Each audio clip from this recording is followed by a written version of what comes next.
அன்பு சகோதர சகோதரிகளே, இயேசுவின் இனிய நாமத்திலே வாழ்த்துக்களும் வணக்கங்களும். தவக்காலத்தை நிறைவு செய்து புனித வாரத்திற்குள் அடியெடுத்து வைக்கிறோம். புனித வாரம் குருத்து ஞாயிறோடு தொடங்குகிறது. இந்த குருத்து ஞாயிறு நமக்கு சொல்லும் கருத்து என்ன? இந்த குருத்து ஞாயிறை பற்றி நாம் புரிந்து கொள்வதற்கு 2 தலங்களிலே நாம் சிந்திக்க அழைக்கப்படுகிறோம். ஒன்று அரசியல் தலம், இன்னொன்று ஆன்மீக தலம்.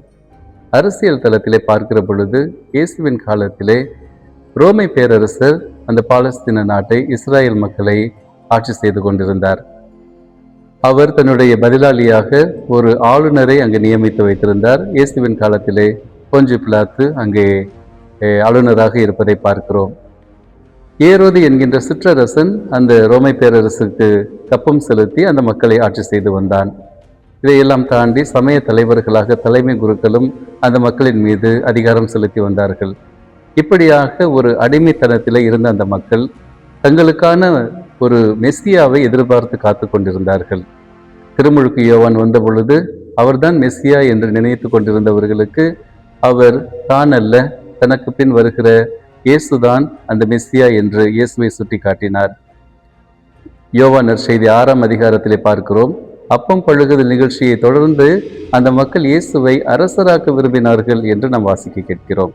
மத்தேயு நற்செய்தி 16ஆம் அதிகாரத்திலும் பார்க்கிறோம். மக்கள் என்னை யார் என்று சொல்லுகிறார்கள் என்கின்ற கேள்விக்கு பேதுரு சொல்லுகிறார், நீர் மெஸ்ஸியா என்று சொல்லுகிறார். அவர் அபிஷேகம் செய்யப்பட்டவர் என்று பேதுரு அறிக்கை எடுக்கிறார். அது மட்டுமல்ல, அவர் கலிலேயாவை விட்டு எருசலேமை நோக்கிய அந்த பயணத்திலே திருத்தூதர்கள் யாக்கோபும் யோவானும், நீர் அரியணையில் அமர்ந்திருக்கிற பொழுது எங்களுள் ஒருவர் வலப்புறத்திலும் இடப்புறத்திலும் அமர வேண்டும் என்று அவர்கள் கேட்கிறார்கள், விருப்பம் தெரிவிக்கிறார்கள். இப்படியெல்லாம் பார்க்கிற பொழுது மக்களாலும் திருத்தூதர்களாலும் சீடர்களாலும் இயேசு அரசராக அறியப்படுகிறார், அரசராக ஏற்றுக்கொள்ளப்படுகிறார் என்பதை நாம் பார்க்க முடிகிறது. ஆகவே இயேசு எருசலேம் நகரிலே நுழைகிற பொழுது, எருசலேம் நகரம் அது அரசியல் தலைமை நகரம், சமய தலைமை நகரம். ஆகவே அந்த நகரத்தில் அவர் நுழைகிற பொழுது மக்கள் அவரை அரசராகவே ஏற்றுக்கொண்டு வரவேற்றார்கள் என்பதை பார்க்கிறோம். அவர்கள் அந்த மக்கள் இழைதலைகளை விரித்து தரையில் இட்டு தங்களுடைய உடைகளையெல்லாம் விரித்து வைத்து இயேசு அதன் மேல் நடக்கச் செய்து, அவ்வாறு அவரை ஆரவாரத்துடனும் அக்களிப்புடனும் மிகுந்த கொண்டாட்டத்துடனும் இயேசுவை வரவேற்பதை நாம் வாசிக்க கேட்டோம். அந்த நாளைத்தான் இந்த நாளிலே நாம் நினைவு கூறுகின்றோம். ஆகவே இந்த அடிமைத்தனத்திலிருந்து, புற அடிமைத்தனத்திலிருந்து அவர்களை மீட்க வேண்டும், அவர்களை காக்க வேண்டும் என்பதற்காக அவர்கள் எதிர்பார்த்து கொண்டிருக்கின்ற மெஸ்ஸியா, அவர்கள் எதிர்பார்த்து கொண்டிருந்த அரசர் இயேசுதான் என்று அவர்கள் அவரை வரவேற்பதை பார்க்கிறோம். இந்த இழைதலைகளை வெட்டி வரவேற்று செய்த அந்த நிகழ்வு பல நாடுகளிலும் அத்தகைய ஒரு பழக்கம் இருப்பதை பார்க்கிறோம். கிரேக்க நாட்டிலே ஒலிம்பிக் விளையாட்டிலே வெற்றி பெற்றவர்களுக்கு அந்த ஒலிவ இலைகளிலே ஒரு மணிமுடி செய்து அந்த வெற்றி பெற்ற வீரர்களுடைய தலையிலே வைத்து அவரை கொண்டாடுவார்களாம். நம்முடைய இலக்கியத்திலும் கூட நாம் பார்க்கிறோம், மன்னர்கள் வெற்றி பெற்று வருகிற பொழுது பனைப்பூ சூடி வந்தான், வாகைப்பூ சூடி வந்தான் என்று நாம் வாசிக்க கேட்கிறோம். இவ்வாறு இந்த வெற்றி வாகை என்கின்ற சொல்லாடலும் கூட பனைப்பூ அல்லது வாகைப்பூவை சூடி வந்த அந்த மன்னர்களை குறிக்கின்ற வார்த்தைகளாகவே பயன்படுத்தப்படுகின்றன. ஆக இப்படியாக இயேசு வருகிற பொழுது அந்த இலைதலைகளை வெட்டி போட்டு அதை விரித்து அவரை வரவேற்ற அந்த நிகழ்வை இன்று குருத்து ஞாயிறிலும் நாம் கொண்டாடுகிறோம். இந்த குருத்து என்கின்ற அந்த நிலை, ஒரு செடியினுடைய அந்த குருத்து புதிய வாழ்வை குறிக்கிறது. உயிர் இருக்கிறது இன்னும் அந்த செடியில என்பதற்கு இந்த குருத்து தான் சான்று.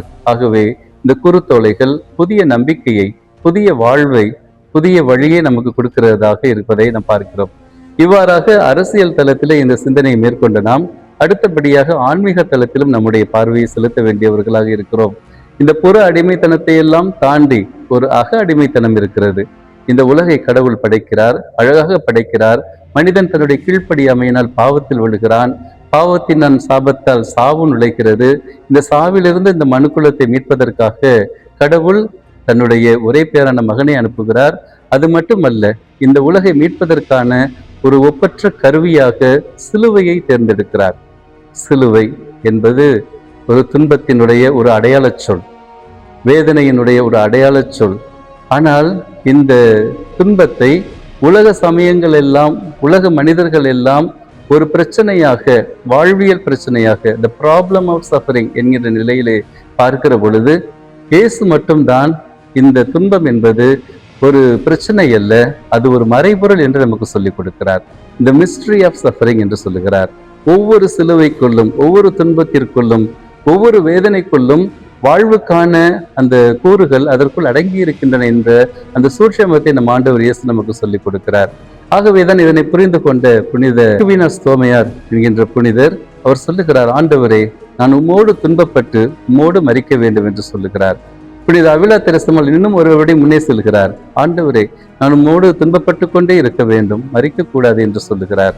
அது மட்டுமல்ல, இன்றைக்கு 8வது நூற்றாண்டை கொண்டாடுகிறோம், அவருடைய மறைவினுடைய நூற்றாண்டு. புனித பிரான்சிஸ் அசிசியார் அவர் சொல்லுகிறார், வெற்றியிலும் மகிழ்ச்சியிலும் மட்டும் உம்மை காணும் கோழையாக நான் இருந்து விடக்கூடாது ஆண்டவரே, தோல்வியிலும் துன்பத்திலும் கூட நான் உம்மை காணுகின்ற ஒரு வீரனாக என்னை மாற்றும் என்று சொல்லுகிறார்.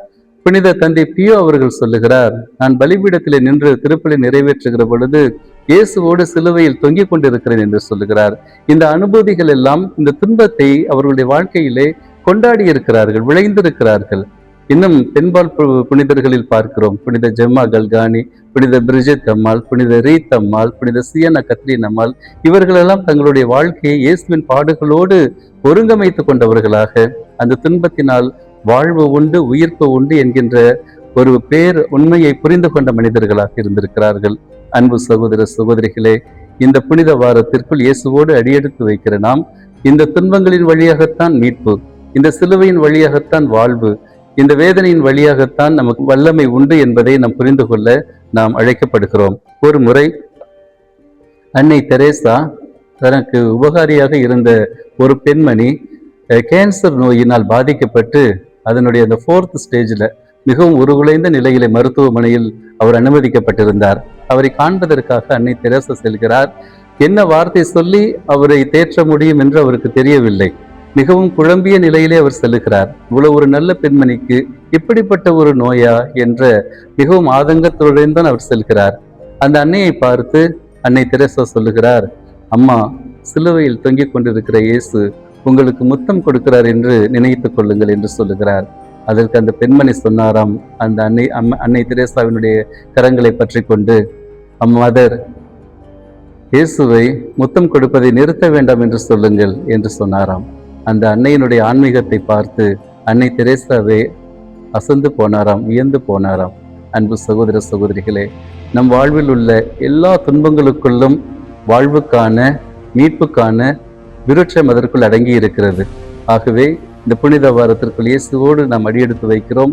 அவரோடு பாடுபட்டு, அவரோடு மரித்து, அவரோடு உயிர்ப்பின் மாற்றியை அடைவதற்கு நாம் தேவையான ஆசீர்வாதங்களை இந்த நாட்களிலே இயேசுவோடு பயணித்து நாம் பெற்றுக்கொள்வோம். ஆமென்.